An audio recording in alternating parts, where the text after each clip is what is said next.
The following is a presentation of the Eagles Sports Network.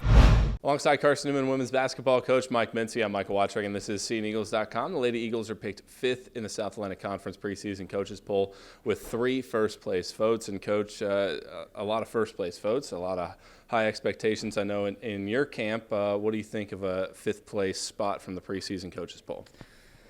Well, obviously we're not going to read into a preseason poll that, you got coaches picking it. So, what do you take from it?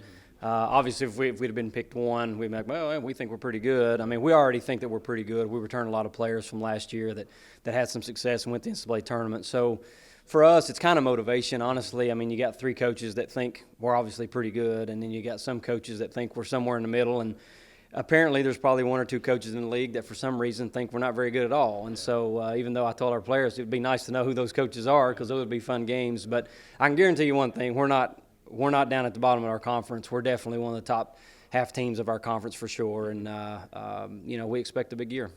You look at the preseason all-conference teams, Tatum Bergstrom, first team, J.J. McLaughlin, and Jekka Simmerly on that second team. The coaches thought enough of those 3 players to put them on those teams. What are your expectations from those 3 this season?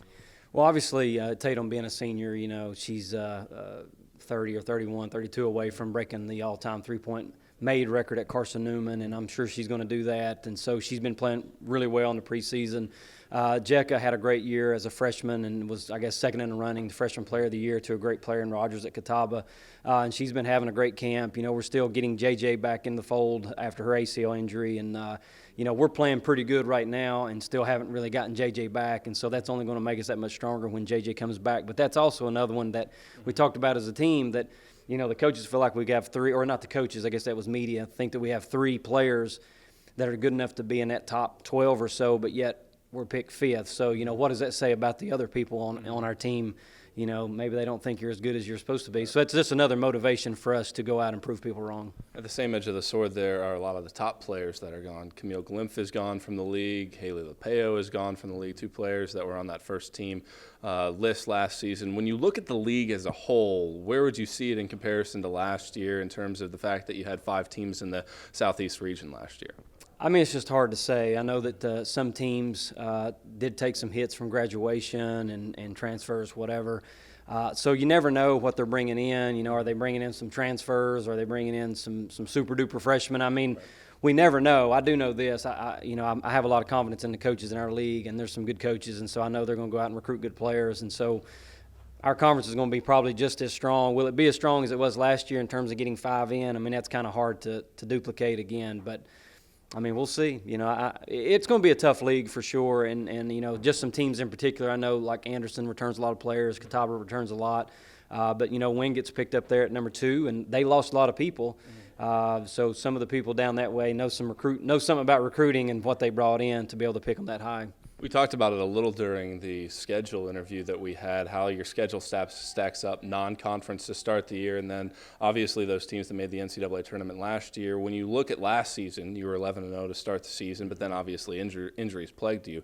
With the health that you have this season, do you feel more confident in the fact, with especially the way that the schedule stacks up, that you might have a little more consistent season than you had last year?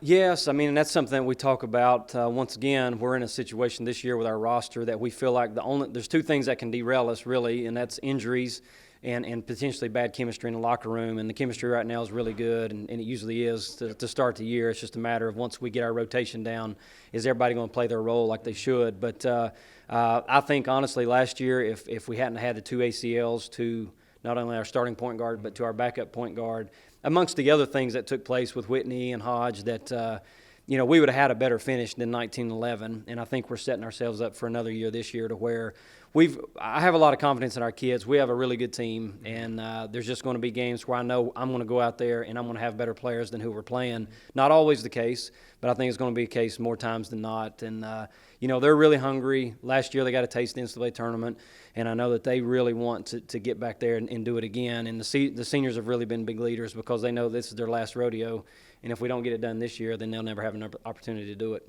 Coach, thanks for your time. Best of luck this season. Thank you. Appreciate it. He's Carson-Newman women's basketball coach Mike Mincey. I'm Michael Watching, and this is SeeingEagles.com.